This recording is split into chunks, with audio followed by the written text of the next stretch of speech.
C'est pas moi. It is not me. C'est pas moi. I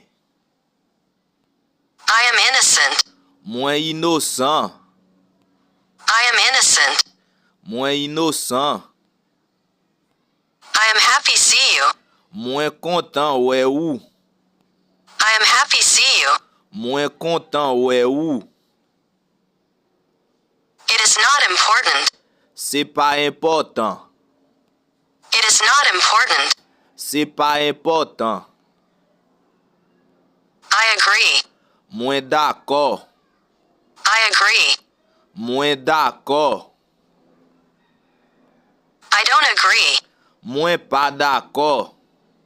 I don't agree. Moi pas d'accord. I remember. Moi songer. I remember. Moi songer. I forgot. Moi oublier. I forgot. Moi oublier. I already forgot. Moi déjà oublié. I already forgot. Moi déjà oublié. It was easy. L'ité facile. It was easy. L'ité facile. She is pregnant. Li enceinte. She is pregnant. Li enceinte. Don't look at me. Pa gadem. Don't look at me. Pa gadem. Stay where you are. Rete kote ou ye a. Stay where you are. Rete kote ou ye a. Can you repeat that? Ou ka répéter ça? Can you repeat that? Ou ka répéter ça? Can you repeat again? Ou ka répéter encore? Can you repeat again? Ou ka répéter encore? Can you repeat for me? Ou ka répéter pour moi? Can you repeat for me? Ou ka répéter pour moi? Speak like a man. Parle tant kou yon garçon. Speak like a man. Parle tant kou yon garçon. Don't say that. Pas di ça.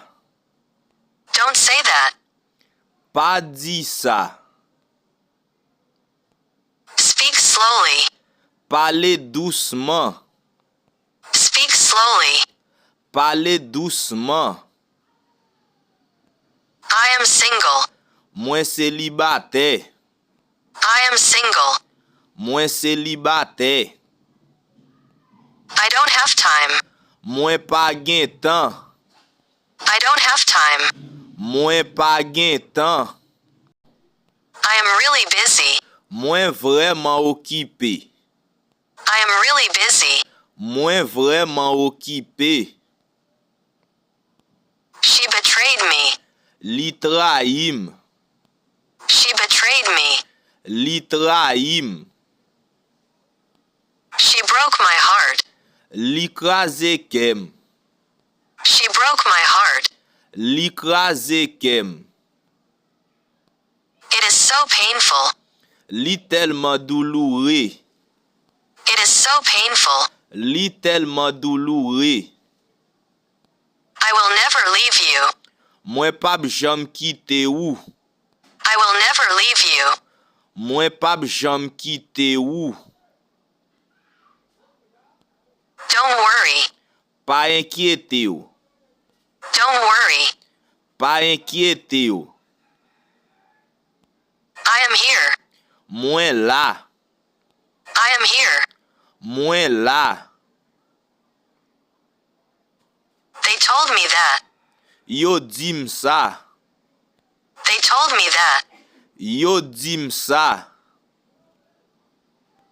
I was hungry. Moi te grand goût. I was hungry. Moi te grand goût. Don't tell me what to do. Pas dim ça pour m'fait. Don't tell me what to do. Pas dim ça pour m'fait.